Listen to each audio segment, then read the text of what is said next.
Hi, my name's Emer Fitzpatrick. I'm the chair of the Hepatology Committee, and you are all very welcome to this first in the academic year of our ESPGHAN Hepatology webinar series. For the third year in a row, the Portal Hypertension SIG have taken on a webinar.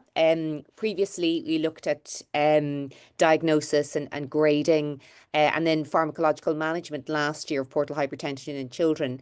And this year we've got we've three presenters actually who are going to talk about non-cirrhotic portal hypertension and illustrate our current understanding and the current literature via some case presentations. So we will work this by asking Toni to speak first. After Toni's talk, we'd be very happy if people could submit questions through the chat box. And I'll come to those questions maybe before we run on to Serena's talk. We are recording this, so this will be available on the ESPGHAN YouTube channel for any of your colleagues who couldn't make it. So without any further ado, I'm going to hand you over to Dr. Toni Illhardt from Tübingen, who is going to talk to us about an interesting case. Thanks, Toni. Yeah, thanks so much, Emo, for the kind introduction. I brought a case today that initially felt very straightforward, but as we all know, those cases never are. There will be some interactive polls during the presentation, so everyone who's interested to take part in that can scan this QR code and participate. I'm poor, so I only got the free version, so it's limited to 100 people joining. So first comes, first serve. And I'm very interested in your opinions. So without further ado, just jump straight into the case. The QR code will be on every slide, so everyone who wants to join later can just do it by scanning the code. So the case, the patient is a 5-year-old boy without any significant medical history who presented with his first episode of a life-threatening upper GI bleed in a tertiary clinic hospital in Germany, so not ours. So the initial management was done by them. And of course, it's always the same. Those patients come after hours. So the initial conversation might have gone like this, just a little appetizer. Well, welcome to gastroenterology. We have, hey doc, I got a consult for you. Bill, this better be good. We got an unstable patient in the ICU with a GI bleed. We need you to scope him. What do you think I'm going to say next, Bill? You'll scope him in the morning? That's right. You can always scope him in the morning. But he's unstable. So stabilize him, and I'll scope him in the morning. But the GI bleed is the reason he's unstable. The GI bleed paradox. So they scoped him in the morning, and what they did first is a really good standard of care initial management. So they gave him blood, they gave him plasma, they put him on octreotide and PPI and antibiotics. They stabilized his circulation, and they intubated him because he was really unwell at that point. And then they went in for the first scope, and the colleagues over there, they sent me one of the pictures that they've taken during the first endoscopy. Thanks for that. And as you can see, it looked really bad. I don't have a picture of the bleeding, but there was a significant bleeding from one of those esophageal varices. And they initially banded him like 3 times. And then the bleeding stopped for a couple of hours. And then I think on the same day, they scoped him again, put one additional banding on top of the others, and have seen no more active bleeding at that point. But since the patient was bleeding so significantly and had such a high degree of portal hypertension, they decided to go for a high urgency TIPS procedure. And that was unfortunately unsuccessful because of the anatomical challenges. This is still a 5-year-old little boy and a very tiny portal vein. So they didn't manage to get access from the hepatic vein to the portal vein. And that's when the patient was transferred to our center, because we are the closest transplant center for evaluation of transplantation if needed. So now I will quickly run through the initial findings, just to give you an overview of the patient characteristics, and then we can talk about differential diagnosis and also management. So the patient presented with those labs. So he had a very stable hemoglobin at 12 after receiving blood. So there was no ongoing bleeding at that point. He had low thrombocytes, low platelets, most likely due to his portal hypertension. He had normal INR and no transaminases, normal CHE, and overall like a normal coagulation and normal synthesis, low AP. So we were smart asses, so we wanted to have a look again. I think it was like 4 days after the initial bleeding. So we wanted to see how the esophagus looked at that point, how the varices looked. So we went in for another endoscopy, and who would have thought there was still a banding or a band on one of those varices, so we didn't make it far. We only seen the first 30 centimeters, and then we stopped the procedure and didn't go any further to not cause another bleeding. And what we did without harming the patient was doing an ultrasound, and I just wanted to quickly go through the most important findings. Can you see my cursor, by the way?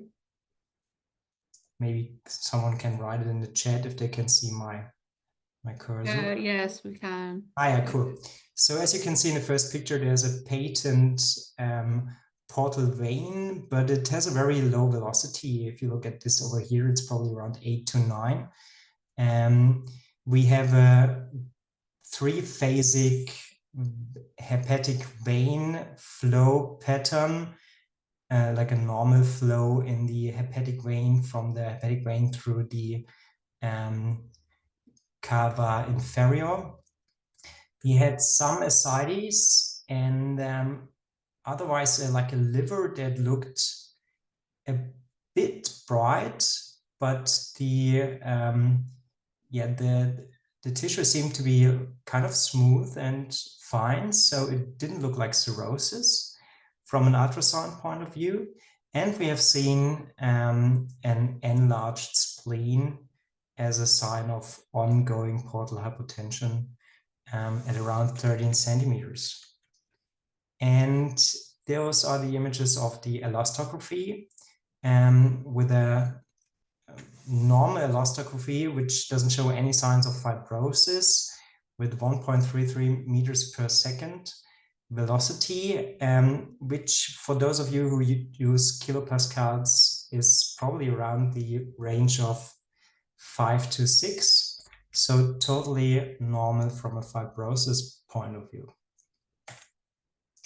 And finally, some CT pictures. So as you can see on the left side, the portal vein looked totally normal, patent portal vein.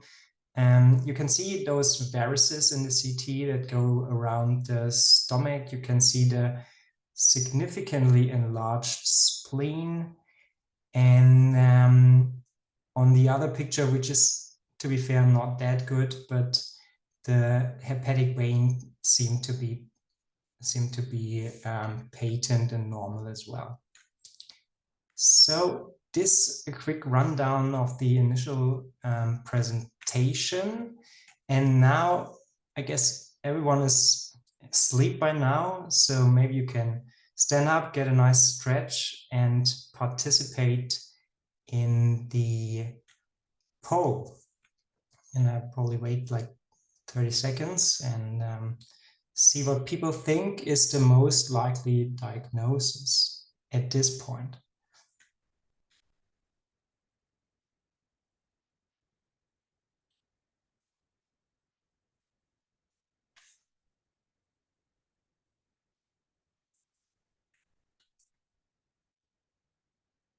And if you have any questions, just put them into the chat.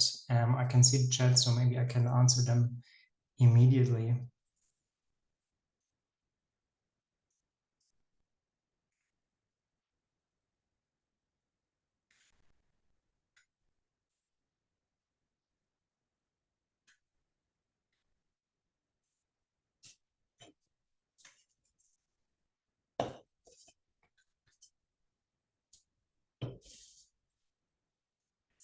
Okay, we have 16 participants out of 93 people online. So maybe we wait until 20.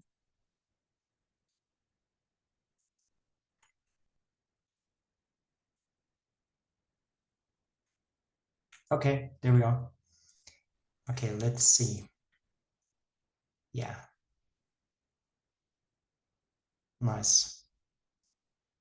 So I guess everyone agrees on that this is a vascular problem, right? So there seems to be something wrong with the blood vessels, and like any kind of metabolic disease seems less likely. And maybe just to go through the differentials at that point. So 22% have portal vein thrombosis. So in the ultrasound, the portal vein seem to be patent, and same goes for the CT scan. So at this point, I think portal vein thrombosis is quite unlikely. And same goes for Budd-Chiari syndrome. We have seen the hepatic veins, which were patent in ultrasound and in the CT scan. So I think those two are unlikely. And I would, at this point, go with the other two answers, idiopathic non-cirrhotic portal hypertension or portal sinusoidal vascular disease or disorder, which even now, spoiler alert, we are not sure which label we should give the patient. But to make it maybe a bit more clear, I will show the histology later, or the results of the histology. So maybe now we have to decide on what should we do next. So this patient at the moment is stable, but has significant portal hypertension, already bled once with a significant life-threatening blood loss.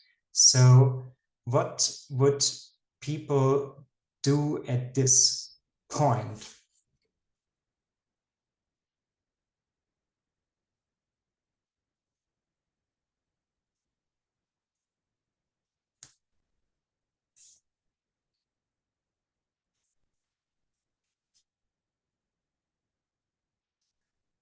I should have not allowed it. You can see the answers at this point, but it is what it is.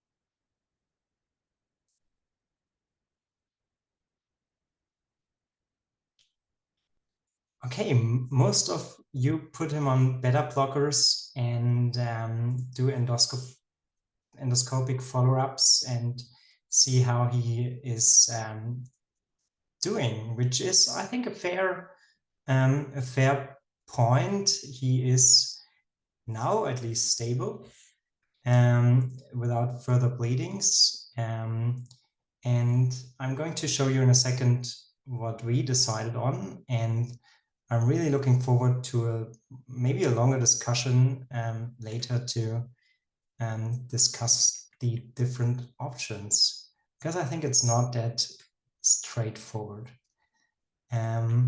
So this is the histology.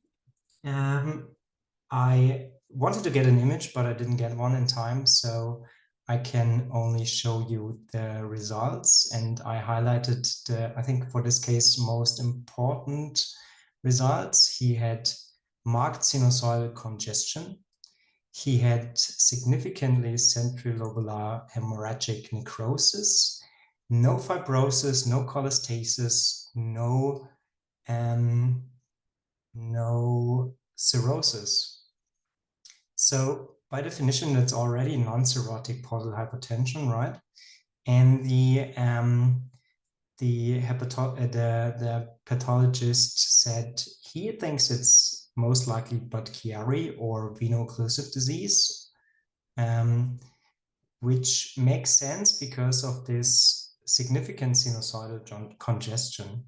Budd-Chiari was already excluded, so veno-occlusive disease or PSVD seemed to be the most likely diagnosis.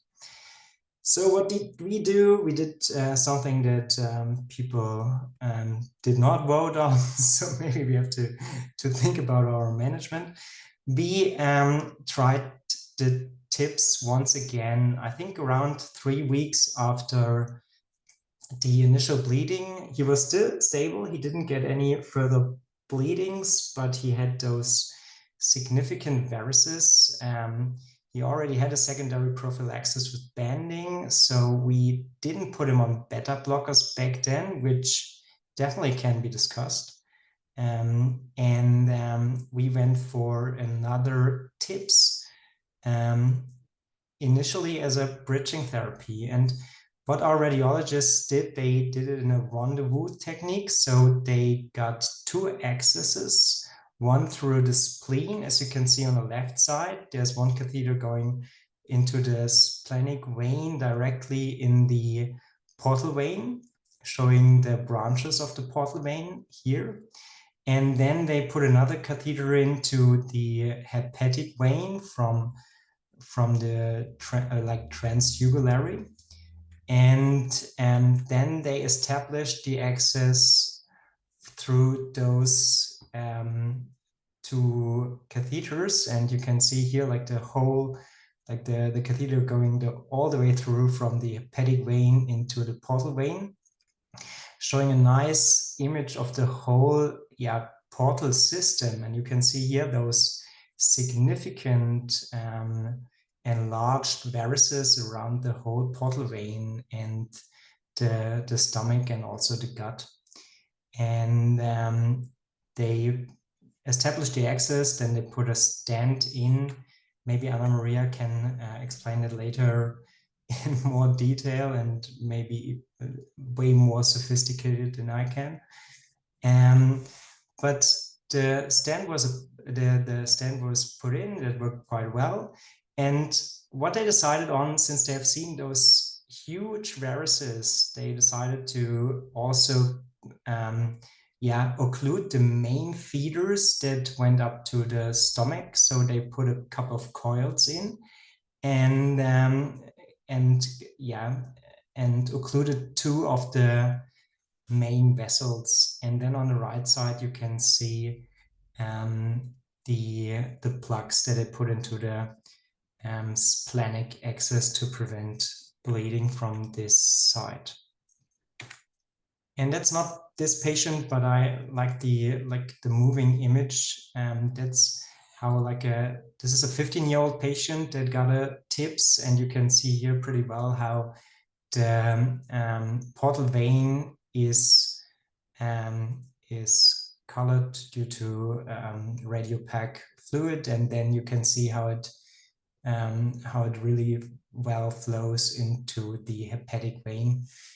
So well working example of tips. So now I wanted to give you a summary of the follow-up findings and how the patient is doing at the moment. So the initial bleeding was like 2 years ago, and we followed him up since then. And as you can see, this was his first endoscopy after the initial bleeding. And you can see that the varices looked way better than the initial picture, but they were still significant. So we decided to band them one more time. He got 3 bandings in this procedure.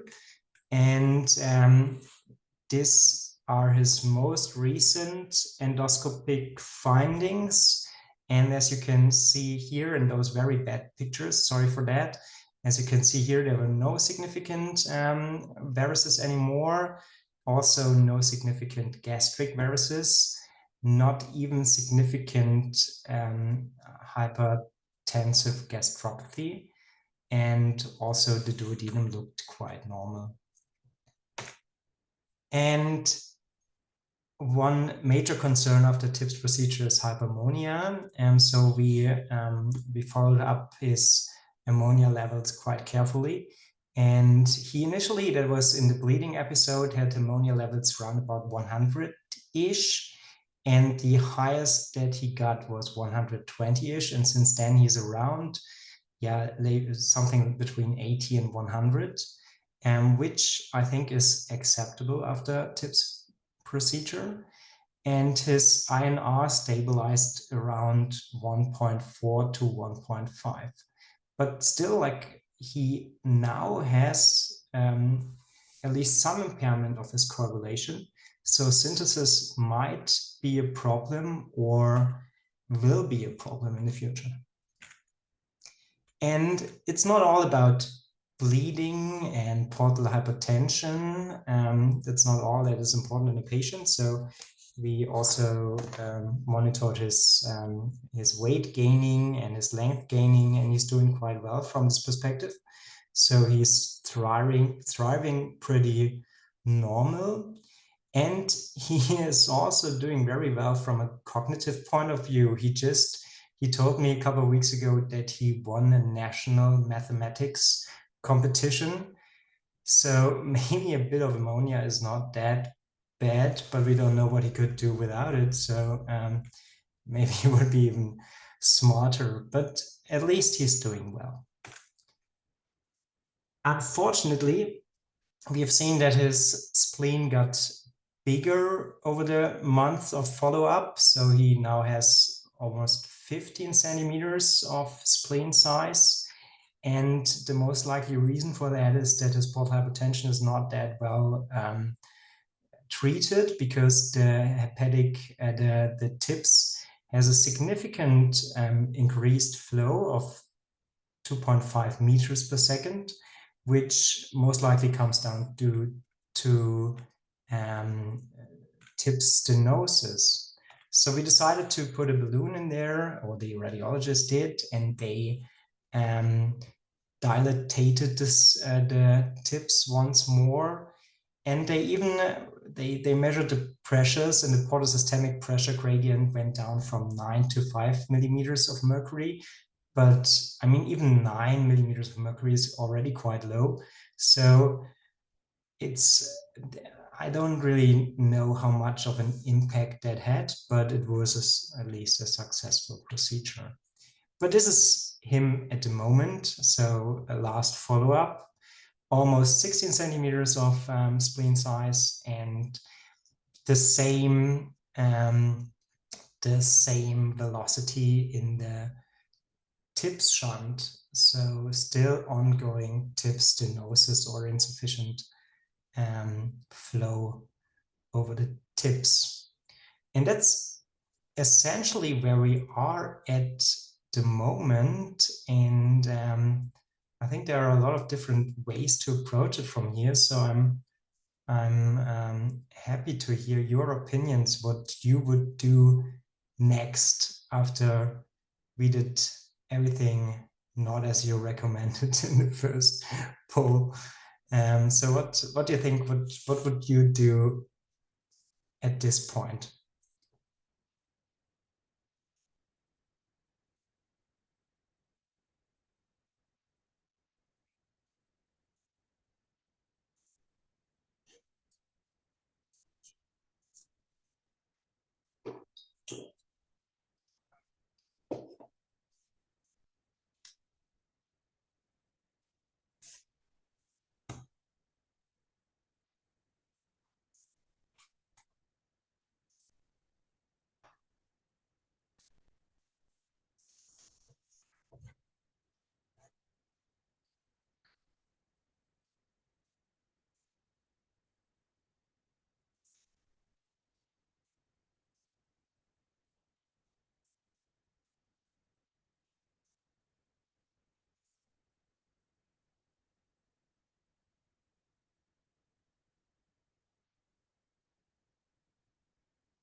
Okay, let's see what people think.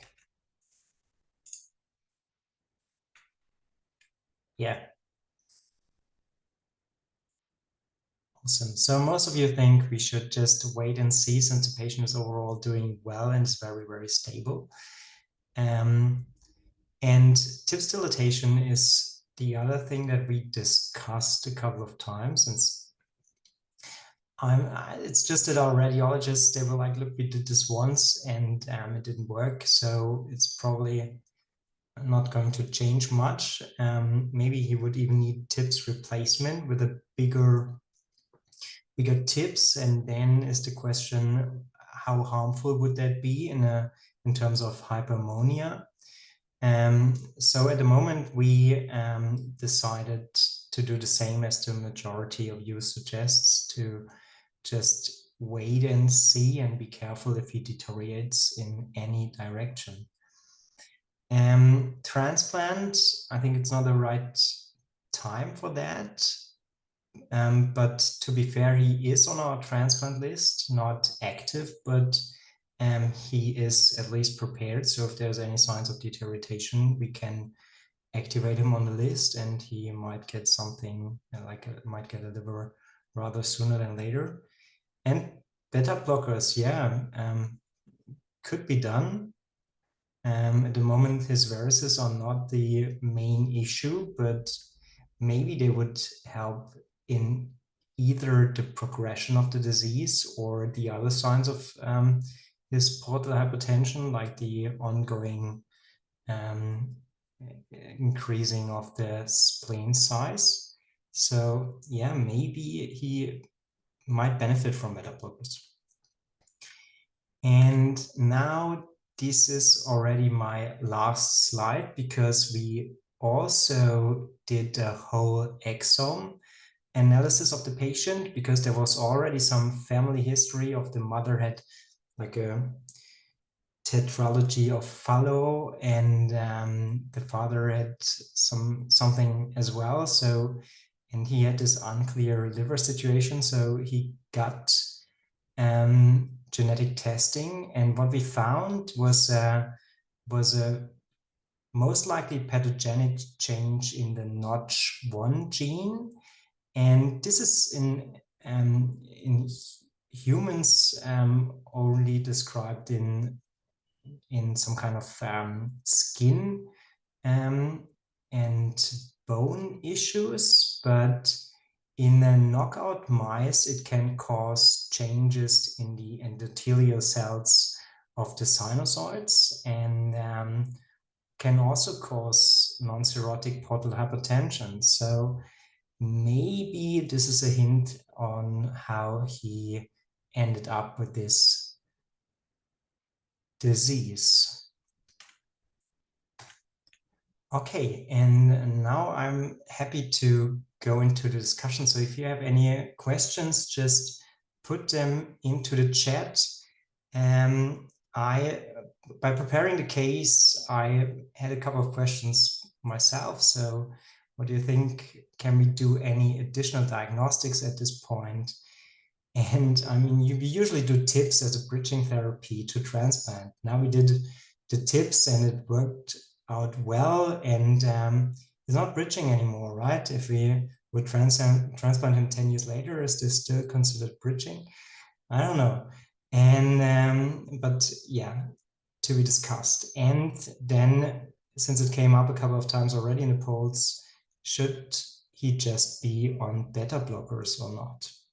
So what do you guys think? And thanks so much for listening. Thanks, Tony. That was a really illustrative case. And you were certainly very keen to write. I was going to say the word aggressive, but that's not what I mean. You know, you really were belt and braces about it. And I guess we'd probably be much more conservative at the beginning. But in thinking through this, I think that was a very, it was a very clever thing to do. And certainly the guys in Bergamo, and I'm not sure if there's anybody on from Bergamo, would tend to go straight to TIPS in this situation too. I think, unfortunately, there's no voice activated thing, so we can all have a bigger discussion. I don't know, Serena and Annamaria, hi. What do you think of the initial approach, or what would that have been yours? Would you be more conservative, less conservative? Yeah, you mean, thanks, Emma, and thank you for the presentation, Toni. So do you mean like in terms of going to tips after the first bleed? Well, probably second or third bleed, but part of the first bleed, yeah. Yeah, I mean, you'll see with our case as well. We also go for tips, but it was like almost, there were quite a few breakthrough bleeds. So I suppose, it does vary a little bit on where exactly you say, okay, this is enough and we're going for tips, because I suppose you are committing the child afterwards to potential like problems with development, how they're doing with school, and that side of it that might then decide transplant or not transplantation, apart from the problems with breakthrough, persistent portal hypertension and so forth. But you could also save the child, some years as well. And I definitely remember, like in Leeds, we had a child, and they managed a few years with the tips, and actually the problem in the end, they did get transplanted, and it wasn't because of bleeds. It was essentially their concentration and their development, and sort of their school performance. And size, do you have size constraints with tips? How low would you go? I think up to about 6, but I don't know what you would This was do, Toni. 6 years. So 6 this child was millimeters. 5. Oh, sorry, you mean age-wise or size of tips? No, not size of tips. Yeah, age. Age and size of child. Yeah, 5 is still quite young, right? I mean, they can. Yeah. And then the end goal, transplant, not transplant. And I guess even prior to the biopsy, it was difficult to know what was going on, although you'd say in the absence of a portal vein thrombosis, there's not much else you can do. There's not a clever mesorex to put in there. So I think you're always thinking, well, is transplant going to be my end goal here, which tips is very reasonable to bridge to. There's a question here. Did you check for pulmonary hypertension? Because that would be a contraindication for tips. He would get worse. Yeah, he got a heart catheter, and there were no signs of pulmonary hypertension. That was excluded. Bareth, I think unless you can try, Bareth, to talk, you might need to put the question in the chat. Can you hear me? Yes, perfect. Yeah. Oh, sorry. What I meant was in patients with esophageal varices, which we usually consider to be much more manageable varices usually, and where a banding is an option, which is considering the age and such, I would rather not have gone for tips to start with. I would have probably done another session of endoscopy to be able to manage this, because to me, what this means is once you have the tips, it's not a disease modifying intervention. It does not change the pathology in the liver. It doesn't change the congestion in the liver. It doesn't change any of the progression if there were to be. And it adds on an additional dimension of hyperammonemia, growth, and other issues that come with it, MHE and everything else in a young child that now it complicates any future management. So I believe in easily manageable varices, which are esophageal varices, especially if they're bandable. I would just go for more sessions and not tips. Yeah. So do you want to answer that, Toni, or? No, I can totally see the points, and I kind of agree. Maybe now we probably would put him on beta blockers and scope him again and again, and that might be a better way. I mean, he's doing fine, which is good, but that doesn't mean that it was the best way to approach the case. That's why I brought it up. So thanks for the insights.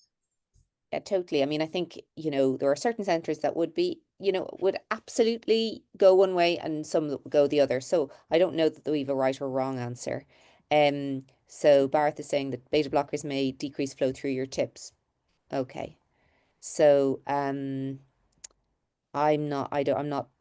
know the data on that. But what about the question about portal hypertension per se, and non-selective beta blockers, or carvedilol is what we would tend to use much more so than propranolol. Any portal hypertension, varices that have not bled, secondary prophylaxis, what are you doing now?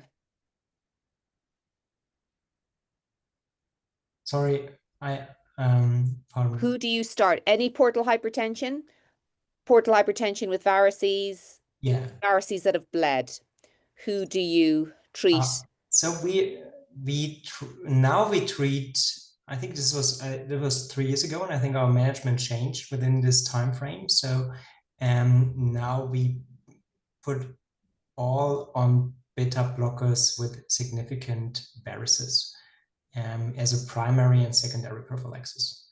That's our current management, and all the other cases like portal hypertension without varices is to be discussed, I guess, depending on the case.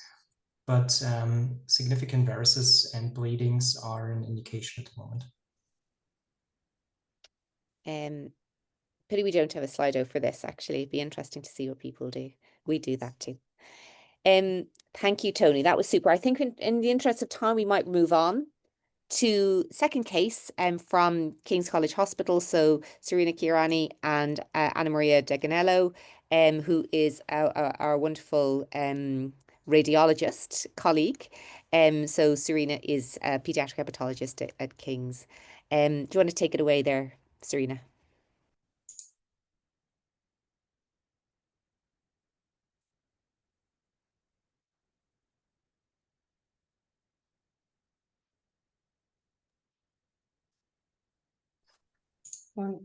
Wait, sorry, just 1 second, because I thought I was sharing, but it clearly wasn't.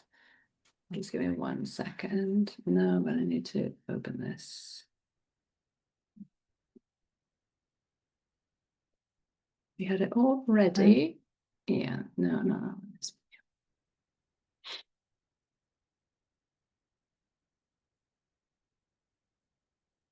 Maybe I can break the ice by saying disclosure.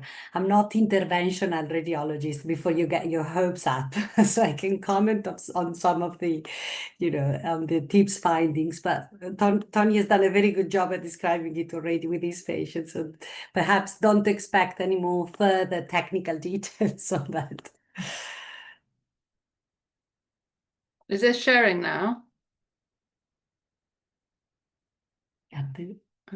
Yes. Yeah, we can see it now. Okay, yeah, fine. It just took a few minutes. Just hang on. Stop beginning. All right. Yeah. Wait. Okay, sorry. There we go. Okay. Okay, so good afternoon, everyone, and thank you very much for joining. So as Emma said, I'm Serena Chiarani. I'm a pediatric hepatologist at King's, and I'm joined by Dr. Annamaria Deganello, who's our radiologist that will be explaining the imaging in this case I will be presenting. So fine, just really quickly to say that the learning objectives here are to recognize early portal hypertension signals in young people, sort of young children. We'll be having a look at imaging with some discussion around histology as well, to do with non-cirrhotic portal hypertension, and then essentially look at how we've sort of made various decisions about TIPS and liver transplantation. So the child I will be talking about is a child who was 14 years of age. He actually did have a single episode of melena at school, which apparently his well, I don't know, his parents sort of downplayed or didn't see the significance of, so they did not seek medical attention at the point. And then 3 weeks later, he actually had a large volume hematemesis followed by melena, and there was some transient epigastric pain at the time. In terms of his background, he was known already to have 22q11 deletion syndrome, what used to be called DiGeorge syndrome, and he was known to have some learning difficulties and some ADHD. It had previously been picked up that he had sort of low platelets, but otherwise it was not known to have liver disease, and there was no relevant family history. So initially, obviously, had a low blood pressure of like 93/61. You can see he was tachycardic. It was difficult to get IV access. Hemoglobin was low at 55. He did have low platelets of 72, and he also had relatively low white cells. Other than that, INR, LDH, CRP were all reasonable. And he went on to have an ultrasound, which obviously Annamaria will show us the images and explain a little bit more. So I suppose there's not much point in saying what it showed, but yeah, let me go here. Yeah, we have actually limited ultrasound scan here. You can see on the bottom right of the screen. This is actually a Doppler trace of the portal vein and the porta hepatis. And in fairness, it's probably, yes, a little bit on the lower velocity side of the spectrum, but nevertheless, still patent and still pretty much where you would expect to see a portal vein, without an obvious evidence of what you can expect sometimes in these cases with unexplained, first come hematemesis, which, often, not unfrequently in young children, you may find a portal cavernoma with collaterals, but that was not the case. But moving on from the ultrasound scan, it became obvious that the child needed, the adolescent in this case, needed a CT scan. And here is what it showed. I believe actually this was at the local hospital initially, the presenting CT. We have a portal venous phase scan of the abdomen and pelvis here, as you can see. And if I go perhaps back again and start and scroll slowly through this, you can see that there is a patent portal vein that comes into the liver with some preserved intrahepatic portal venous flow and some remodeling of the liver, actually, where you can see that there is relative hypertrophy of the left lobe and central plate with some relative atrophy of the right posterior segment of the liver. But other than that, the liver looks smooth with no signs of cirrhosis. But then together with that, you have all the other typical features of portal hypertension with increased splenomegaly, very marked splenomegaly, lots of splenic varices, and importantly, really big gastric varices, and left gastric vein is particularly dilated here, and as well as really quite significant distal esophageal varices that you can actually see really easily on the CT. And when it's that easy to see, then that's when you start worrying about them. And well, of note, obviously, just horseshoe kidney. I have to mention it because this is the sort of things that you'll forget to report in the CT when you're looking at portal hypertension. But we know he's decompensating already because he has ascites as well. And so this is how he presented. Okay, so then essentially he had his first endoscopy, and he did have grade 3 varices, quite a few, and fundal gastroesophageal varices as well. So you can see here some of the bands that were applied, and he had some sclerotherapy and hemospray to his stomach. But unfortunately, 4 days later, he actually bled again. So again, we had to do another endoscopy. Otherwise, actually, normally, if he had been well, we wouldn't have done one so soon.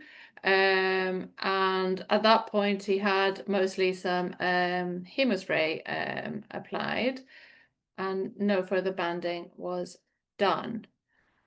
A few days after that, again, he had massive hematemesis, this time some liters of blood, which after which actually he became very unwell. He was had almost arrested with hypovolemic shock. He had to be intubated, ventilated, and had to have a Singstagen tube inserted. And he was transferred by our ambulance to our intensive care. The following day, he had another endoscopy again. So again, esophageal varices, the mild gastropathy, and this sort of fundal varix with also the big clot sitting there. Obviously, we had to have this Singstagen tube removed for this. Which then was reinserted. Sorry, yeah, I was anticipating. In the chest X-ray, you can see, for those who are not familiar with this, you know, the young radiologists in the room, this is where the balloon sits in the stomach, and in this case is insufflated with air. You'll most commonly see it filled up with diluted contrast, actually. So you'll see this white filling, which I'm sure we have a picture of later. But yeah, that's the chest X-ray. Yeah, so quite unwell after this, Yeah, and sort of, and intubated. You can see the ET tube there at the top. And that, and then we went on because of the recurrent bleeds, and also in view of the fact that the presenting CT, all we had was a portal venous phase, the CT scan. We repeated the CT when he came to us, and we had an arterial phase scan, and I only have a snapshot of that here, but you can see on the brighter arterial eyes on your left side of your screen, you'll see the very big celiac axis, and what's of note is that he has this very big splenic tortuous splenic artery, but we proved that there was no ongoing no arterial bleed, and so we could prove that there was all variceal bleed, but big splenic artery with a small splenic aneurysm as well, which you do see in cases of portal hypertension. And this is the repeat portal venous phase scan of the abdomen and pelvis. Again, ascites, all the varices, just the same as before. Perhaps, the only difference here is you can probably delineate a little bit better on the CT the significant amount of engorged distal esophageal varices here, and the tube is in place, again, insufflated with air. Okay, so then a few days later, he went on to have another endoscopy, this time more to check how he was doing. You can see again esophageal varices. You can see here, you can see my cursor, sort of ulceration from where the bands have now fallen off from the esophageal varices, mild gastropathy here, and then he had a little bit of some sclerotherapy as well with this endoscopy. And sorry, this was so again now a few days after that, he has further another upper GI bleed. And this time we can see with this endoscopy, gastric varix with active bleeding points. And in fact, he actually needed a Sanstagen tube again, and to be intubated and ventilated. So at this stage, after so many sort of breakthrough, so many episodes of breakthrough GI bleeding, the question was, okay, should we be going for a TIPS, and with that also procedure, like take the opportunity to do a transjugular liver biopsy. And that is what we did. So he did have a right, they punctured from the common femoral artery, did an R-top orthography. We'll be showing you images in just a second. So he had a 10 millimeter, 8 centimeter stent inserted, and you can see here like the pre-TIPS and the post-TIPS portal pressure. So from 20 essentially. Before the TIPS, it dropped to 16, and the gradient from the right atrium pressure was like from 12 to 16, a gradient of 4. And the findings were that he had also like this large left gastric vein, which already Annamaria has mentioned, and fundal varices, they all immediately sort of reduced after the TIPS. And basically, this is the representation of what Serena just showed you, which is actually not very different from what you've seen presented already before by Toni earlier. And you can see as they plan for the access of the tips just before the balloon dilatation in preparation of the TIPS insertion. You can see how flow actually preferentially gets diverted into this very large left gastric varix, which then they took the opportunity at that time to decompress, and then basically you can see that immediately after the TIPS was inserted, at the check of the TIPS, you can see that there is no further filling of any of the varices. So, and you can see the tip of the tube actually filled with contrast this time on the edge of the film. But yeah, that was a successful procedure when it happened. Yeah.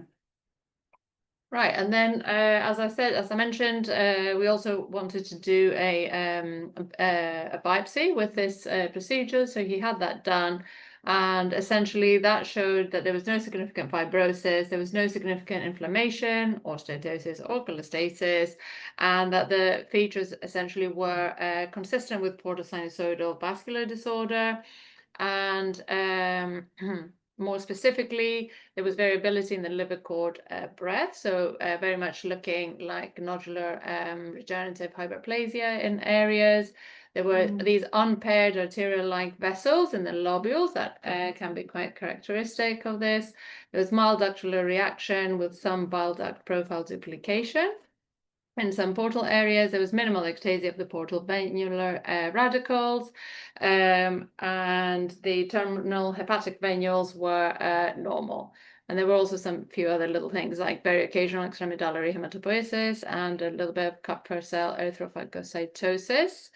CK7, which would be like a marker for fibrosis, was non-aberrant, and there was no deep as globules or excess iron or copper binding protein. So essentially consistent with non-cirrhotic portal hypertension, and consistent also with the endoscopic phenotype we're seeing. But unfortunately, on the 29th of August, he had another bleed, again significant enough for him to need a Singstagen tube inserted, and he had yet another CT scan. Yeah, which was mainly performed at this stage. You need to make sure that the TIPS is patent and well located. And actually, you can see on this coronal view of the abdomen and pelvis, that's your TIPS with contrast seeing going through it nicely and normally, yet still some small varices, but not as big as the ones we've seen at presentation. So on the checking CT, it all seemed to be patent, but it went on to have a further venography slightly later than that, and again shows patency of the TIPS with no significant residual filling of the varices. So I think from there we left it for a while. Yeah. Yes, but then at this point he also completed a liver transplant assessment, and soon afterwards had another endoscopy where he had some sclerotherapy and some hemospray again, and it was possible to remove the Singstagen tube at that point. He was activated on the transplant list after having completed his assessment, and he had another endoscopy again to assess how he was. The esophageal varices seemed well covered. The ulcerated areas were healing, and in terms of the sort of fundal gastric varices, things seemed to be settling. And on the 9th of September, he had a repeat venography showing that the TIPS was patent. These are just the pressures at the portal vein through the TIPS and the right atrium. So you can see like a relatively small gradient. And then again, he bled once more. So at this point, what were we to do? And because he essentially was having all these breakthrough bleeds in spite of the endoscopic treatment, in spite of the TIPS, in spite of having like a patent TIPS, he went on to have splenic artery coil embolization. together with that, a left gastric artery embolization. And that essentially was to basically in an effort to reduce flow towards the portal vein, in the assumption that there was still an element of portal hypertension since he was still bleeding. And you can see it here on the post embolization picture. This is what it was left with. So you can see the amount of coils being deployed. There was a lot of effort to try to reduce this inflow to the spleen. But to be fair, despite that, and this was the ultrasound scan was performed a little after the embolization, despite that, there's still significant splenomegaly. And so we felt that, sort of, but I think, well, go ahead. I don't think after this there was any more bleeding. No, but then... so these are just some of his blood results. Essentially, the top here is top part here is sodium, middle here is platelets, and below that is albumin. The blue sort of range is sort of like the normal range, and the red lines, if you could see, are sort of episodes of bleeding. So essentially, really just trying to show that with these episodes when he bled, I mean, albumin would just drop further down and he would just like decompensate more during these episodes. Platelets had been low anyhow from before. These were a few ammonia readings that he had. I think he had a one-off that was a bit higher. And these are bilirubin and his ALT. And that's the last scan, I think, before his, because he actually, as I mentioned, he was activated to be transplanted. So he went into transplant. TIPS was still patent. And he's been doing well with no bleeding afterwards. So I suppose I do have some more slides generally about the condition, but if I suppose what we could maybe discuss is, how people would have done differently. If other maybe centers, consider splenic artery embolization, would they be doing selective embolization? Selective, I think is partial. And if they take into account risk of infection, or if they would have just proceeded to liver transplantation after the breakthrough bleeding, after the TIPS. I might just, I think there might be a couple of questions. TIPS do we need? And I think, shall I just quickly answer these, Emma, or? Yeah, no, totally. Sorry, I was on mute. Or has, I think. So it's Ibrahim Hassan. With TIPS, do we need an anticoagulant in this circumstance? Yeah, usually they will want, IR will ask for some anticoagulation. So interestingly, in our practice, they don't, in this particular scenario, they don't want it. Okay. With hypercoagulable conditions, they'll ask for it, but not with this one. No, like for, you mean like, like a bed carrier or something. Maybe for a, the other problem, I think, go on, sorry. No, Tony, do you anticoagulate? Usually for 3 months, but in this situation with those ongoing bleedings, we would probably opt against it, but it's a case-to-case basis. I think this particular one, probably, because he never had a chance to, like, stop. Like, he was constantly bleeding, but generally they would anticoagulate. It was but the plan was that. I think it was, but then I think he also bled. What do you use, Tony? Sorry. Clexane. Okay. For like at home, and I mean in this case, it would probably be a heparin because you can have it ongoing and stop it if needed. But I think we wouldn't have done any at this point, and just hope the TIPS stays open. Yeah. Can I ask what happens to the spleen after closing the artery? Is this will it just go down, or is there enough blood flow from different parts, or what happens? Exactly. So I think that was embolized non-selectively to prevent this from perfusing that quickly, actually. So depending on the choice is normally how selective you are. But this was a non-selective embolization, actually. But interestingly, it managed not to do the trick. So you would normally see infarcted bits of spleen, and then that tends to shrink. But that was not the case. So that happens with any embolization, where sometimes they can have revascularization, which in often cases is actually a good thing when you want to preserve parenchyma, but in this case it didn't help. Yeah. So they didn't quite achieve as much as they were hoping, I think. The idea was actually a splenectomy, like, or wasn't it? Like a function, yeah, almost Yeah. like a Yeah. functional one. And I guess that's your point about infection risk and a big necrotic mass if you overdo it, which obviously you can't quite get the balance either. Like it's not that you can't control it. Hope for the And best. Barth has asked about embolizing, considering, well, it wasn't really an isolated gastric varix, was it? It was both esophageal and gastric varices. So would you embolize at the same time, or as you did, Toni, would you coil away? I mean, it was interesting that you did a TIPS and you coiled at the same sitting.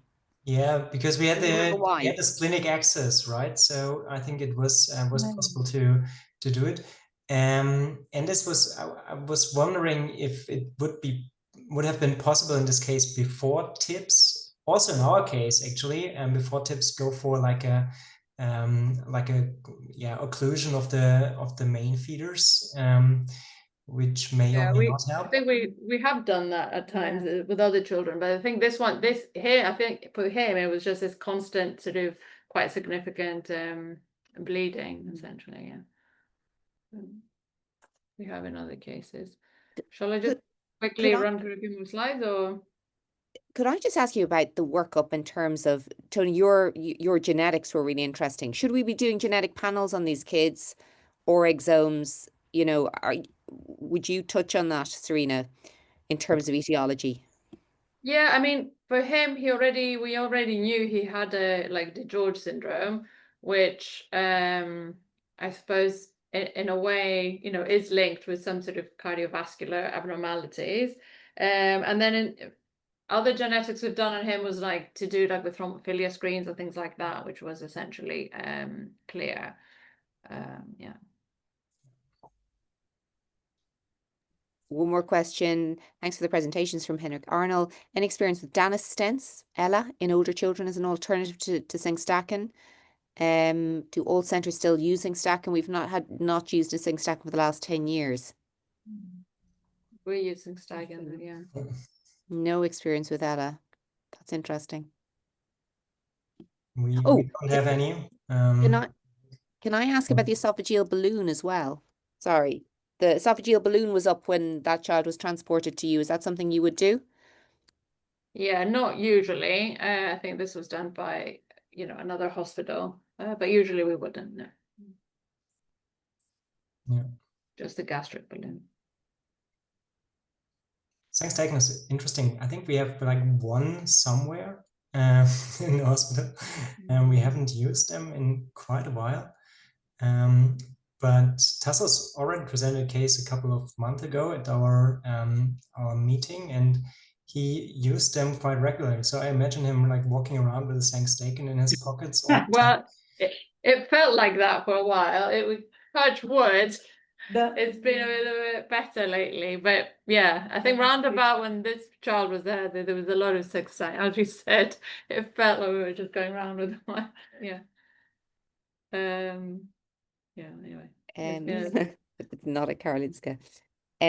I think, are there any last messages, Serena? Thank you, all three of you, so much for really interesting presentations. Are there any last messages from the remaining slides you have that you want to? There are a few more slides if everyone has, I don't know if there's time, or just a little bit on the sort of general, if this time? Yes or no? Or I think we have 20 minutes left, so No, do we? Okay, great. It's yeah, 90 okay. minutes in total, I think. Okay, anyway, so just on idiopathic portal hypertension, otherwise known also as non-cirrhotic portal fibrosis or hepatoportal sclerosis. Definition and terminology. So it's a disorder of pre-sinusoidal portal hypertension. It's characterized by features of portal hypertension, but without cirrhosis. Okay, so what we were describing earlier in the biopsy, that there weren't essentially, features of fibrosis. And these are, different names for it: idiopathic portal hypertension, hepatoportal sclerosis, obliterative portal venopathy, or non-cirrhotic portal fibrosis. And as I said, portal hypertension in absence of evident liver fibrosis or cirrhosis, the liver synthetic function is preserved. There's this pre-sinusoidal obstruction pattern, and usually the hepatic venous pressure gradient is normal or just a little bit elevated, which I think was fairly consistent with both our both the cases shown. Why is this not moving now? Okay. It does tend to be more common in developing countries. There's a high prevalence in areas with poor sanitation and hygiene, and there's a declining trend with improved living standards. It does affect young adults and middle-aged women more. It's considered rare in young children, but it is also likely to be diagnosed. And this is from a study of 388 Indian children where only 3% were diagnosed with this, with a median age of 11 years. And as mentioned before, higher occurrence in lower socioeconomic classes, poor access to healthcare, and related environmental and infectious factors.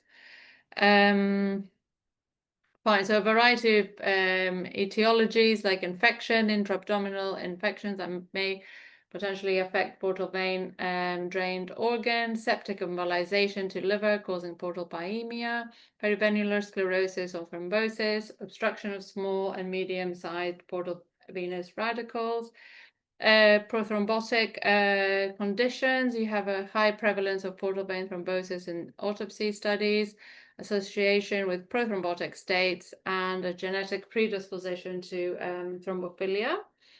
And there may be some more sort of immune-related factors like upregulation of VCAM1. There's potential increase in endothelin-1, elevated connective tissue growth factor, and possibly some autoimmune mechanisms. So as we essentially illustrated with these cases, most common presentation will be with variceal bleeding, because otherwise the children are healthy, so they wouldn't necessarily be checked for something. So long-standing splenomegaly might have anemia, and there might be a left upper quadrant discomfort or mass, like our patient had this sort of lowish platelets for a while. Physical examination, liver might be either normal or larger or even shrunken. Splenomegaly is the most common finding. There won't be stigmata of chronic liver disease, like you might find with the cirrhotic patients. And essentially you'll have in the bloods, you might have hypersplenism, like features of hypersplenism. Synthetic function of the liver will be normal, as I mentioned, normal albumin and bilirubin, and of course thrombocytopenia. In terms of histology, portal fibrosis, and sort of this thickening of the smooth muscle wall of the portal veins, numerous dilated vascular channels in and around the portal tracts, this nodular sort of regenerative activity. As we said, there might be features of NRH, sinusoidal dilatation, but otherwise preserved globular architecture. Main portal vein will be dilated with thick walls, And you might have features of the like thrombosis in the smaller portal vein branches, what the histopathologist will describe as obliterative portal venopathy. And special considerations for children is that the features might actually be quite subtle, and therefore can be overlooked. So it is, usually it does require like a hepatology sort of histopathologist to look at these biopsies. Again, if you're finding portal hypertension, but with otherwise preserved liver function, it's something to think about.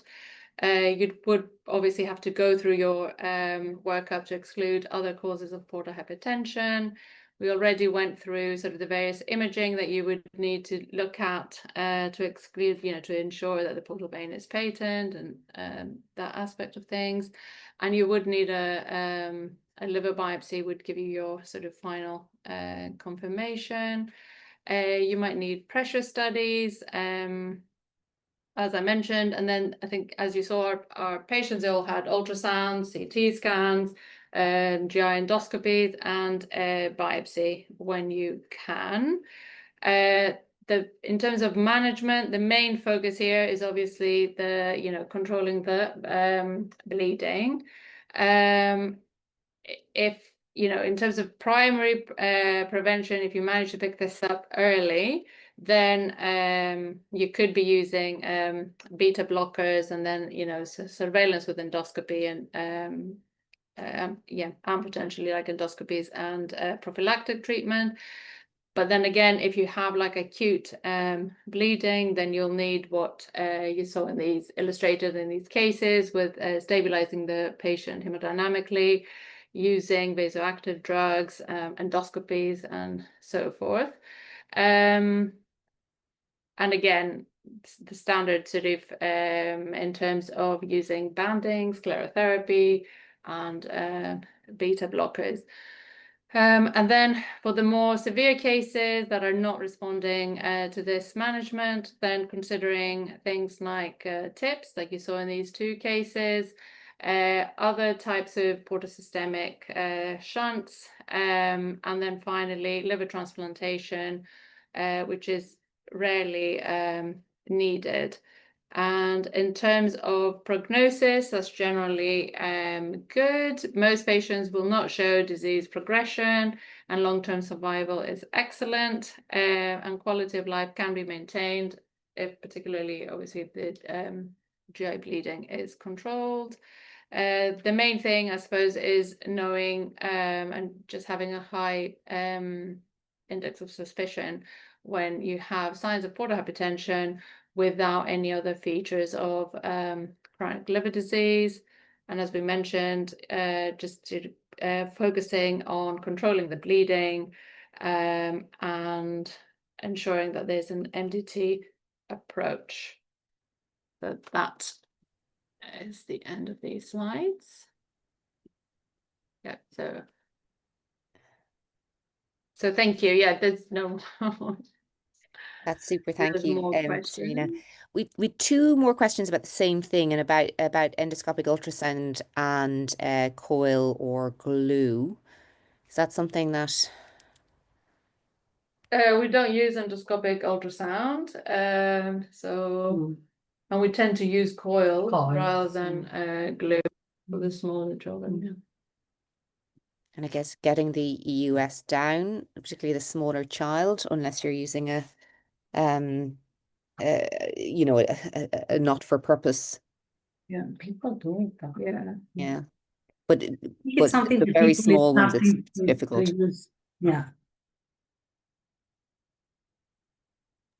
Could you maybe say a couple of words about portosinusoidal vascular disease and where that fits into your schema, Serena or Toni?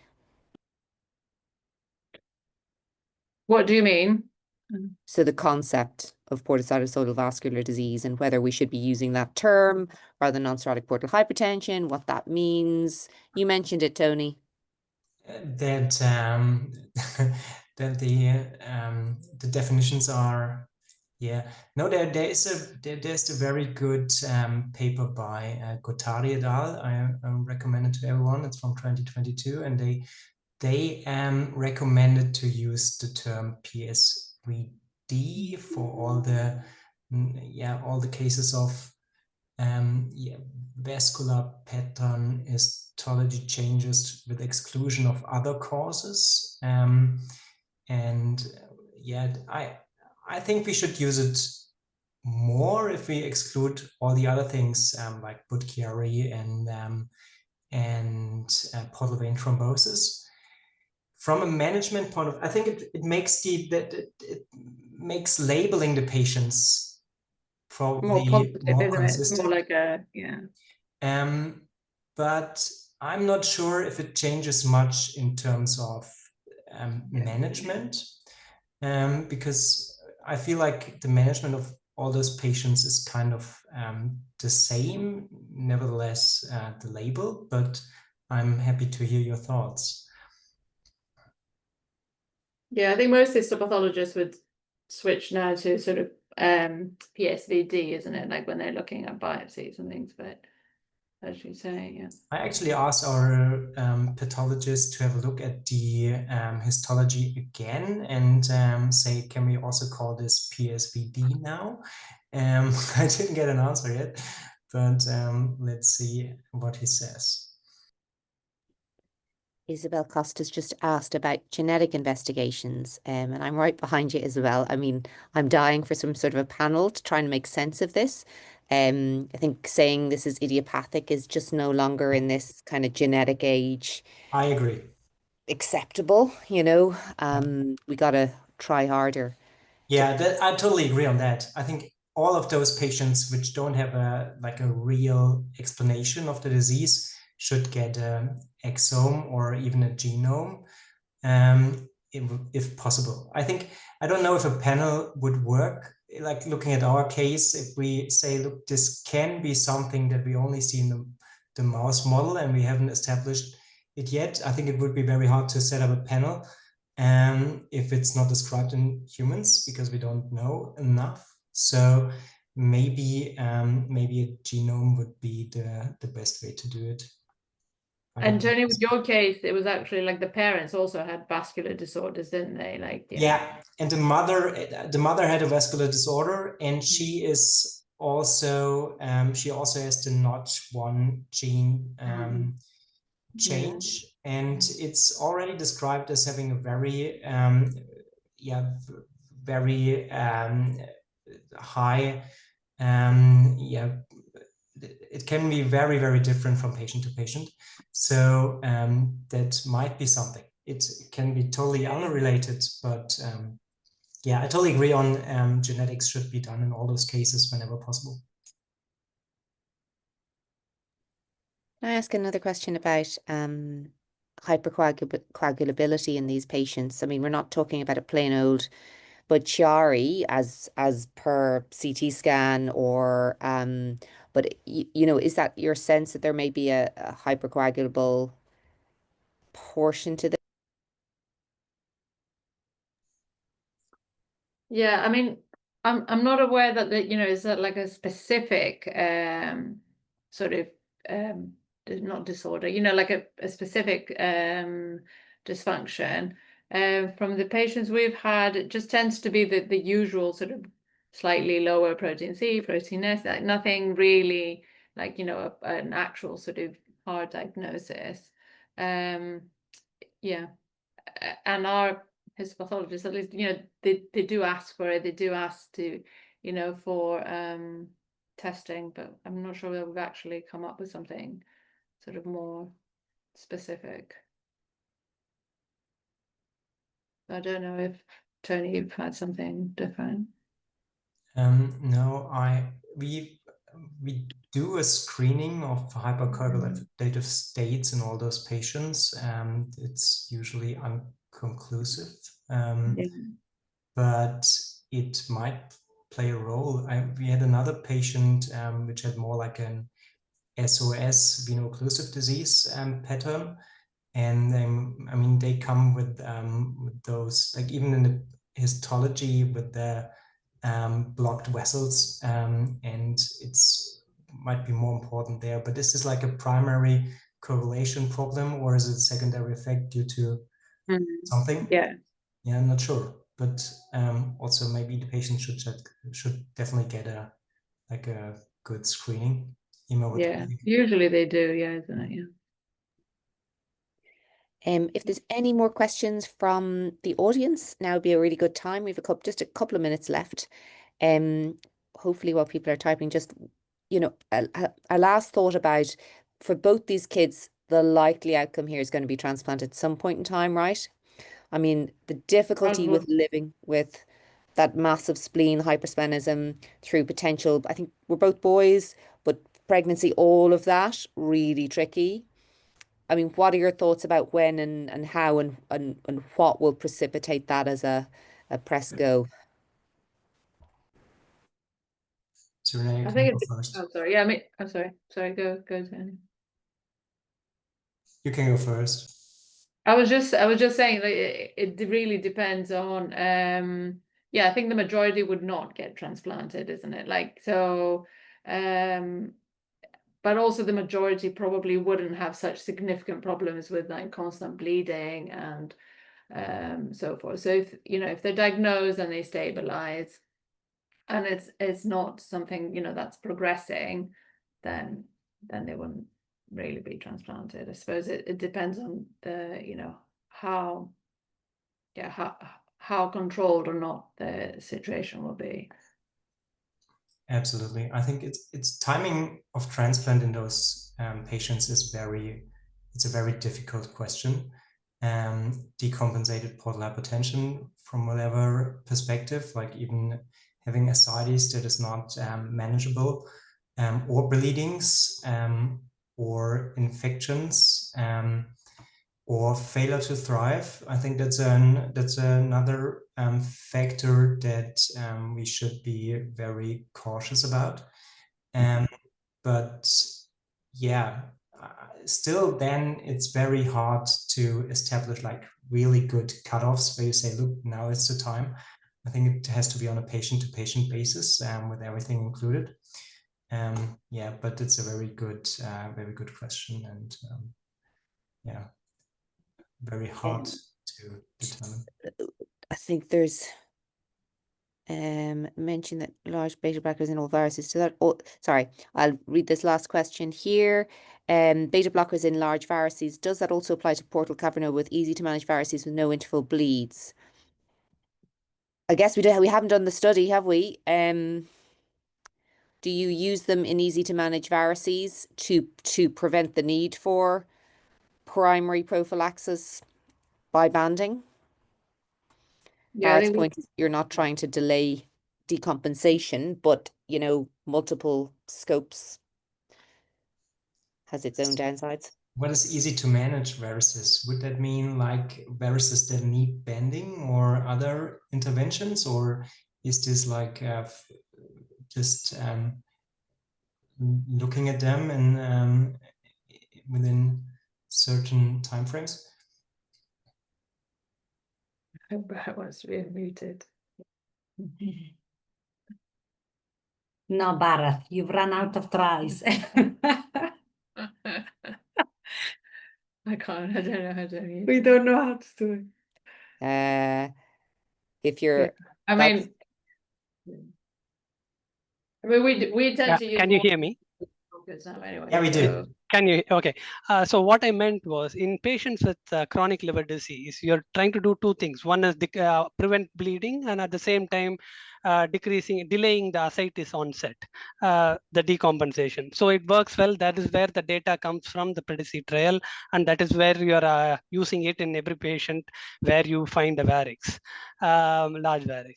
But extrapolating it that way into a portal cavernoma, I think that is not where the data lies, because if you in a patient with portal cavernoma, I believe the indication for Cavid-Lol is there where you are having difficult to manage varices. You're banding repeatedly. In between, you are having interval bleeds, and you are trying to get on top of it, and you want the help of an additional agent there, and that's where it helps.